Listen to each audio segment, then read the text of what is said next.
Olunaku lw'eggulo akakiiko k'ebyokulonda lwe kakomekereza okusunsula abeegwanyiza obukulembeze bw'eggwanga era bwagenza okuziba nga abantu 8 be basunsuddwa. Okusinziira akakiiko k'ebyokulonda, abantu 38 be bakomyawo emikono omwali n'abakyala basatu bokka, wabula n'abasatu bano tebasobodde kutuukiriza misoso egyateekebwawo akakiiko k'ebyokulonda.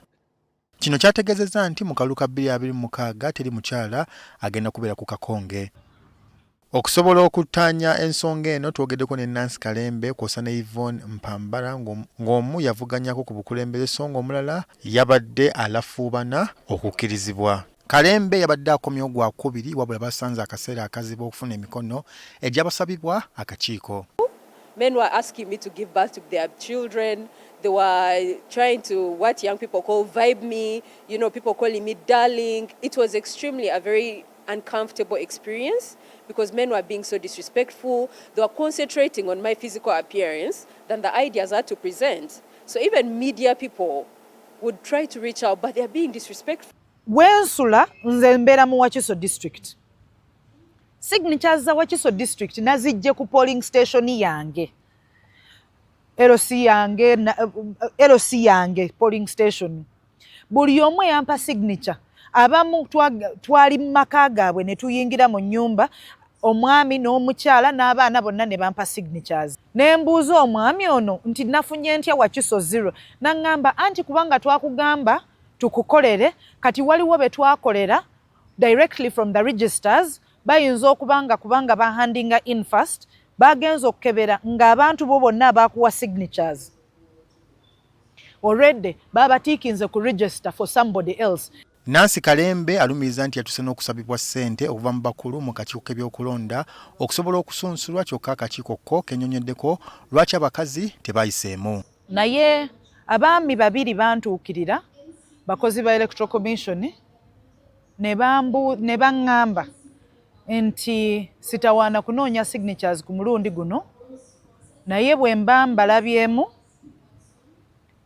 mbaweeyo ssente, bo bajja kunkolera buli kimu, bajja kunfunira signatures directly from their system. Twandyagadde bwabaawo omuntu yenna eyatuukizibwako ensonga bw'etyo nga waliwo eyamusabye ssente nga mukozi w'akakiiko k'ebyokulonda, ajja aloopa eri akakiiko k'ebyokulonda aleete obujulizi, kuba kyemanyidde ddala akakiiko kano tekatira ku liiso ensonga y'obuli bw'enguzi. Ekyandibadde kirungi okulaba nga mu candidates abayiseemu mulimu omukyala, naye akakiiko k'ebyokulonda etteeka lyegagoberera okusunsulamu abeegwanyiza nti baba president temuliimu kawaayiro kagamba nti wajja kubaawo okusoosowaza omusajja oba mukyala.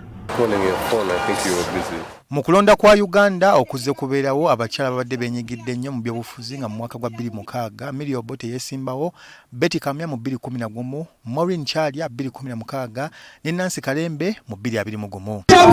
Abatunuulizi b'ebyobufuzi mu ggwanga bagamba nti ekyokubeera nti eri mukazi agenda kweta mu kalulu ka 2026 kiraga nti abakyala bazze beesimbawo tebalina kyamaanyi kye bakoze kusikiriza balala. Ate ekirala ekizibu ekiriwo nti ne bwe babeera beesimbyewo ne bagwa ku bwa pulezidenti, ate mu myaka gino egiddako babula kati ojja kutumira omukyala nga Nancy Kalembe yali yeesimbyewo omulundi ogwayita negino emyaka 5 obuuza abadde luddawa. But secondly, for me, it's also for the country to ask the question, why? You know, what can we do differently to encourage some of those who have held back even when we think they are ready from running?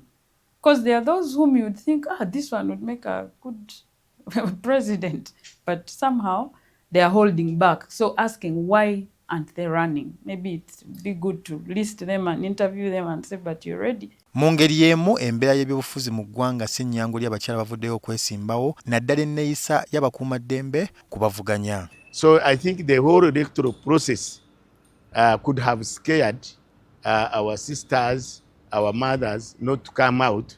They have left it again for the men who have the muscle, who have the courage to do that. But you see, elections is not a do or die thing.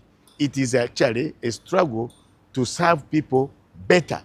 It's not a civil war. But I think, and that's why I think the reforms that need to come, we need reforms that will make electioneering peaceful, attractive, seamless, so that we can bring women. Naddala bino ebyakalulu fe ababyogerako biyinza okuba nga si bizibu nnyo naye ate abagenda mu kalulu waliyo omuliro mungi ng'omukyala gw'oba olina okukola ki okugumira kati oteeka okuba nga oli mukyala nnyo okukola ki ogugumira abantu bakuvuma amaka gafa abaana bakulema kati osigala n'ofunya n'ogamba nti bannaaye kino kyensaanidde okukola ng'omukyala. Arthur balina omugisha agamba kyetaagisa okutumbula abakyala mu byobufuzi mu ggwanga okusobola okuleeta enkyukakyuka. But if we bring the women to participate, they are able to bring in the element of compromise in our politics.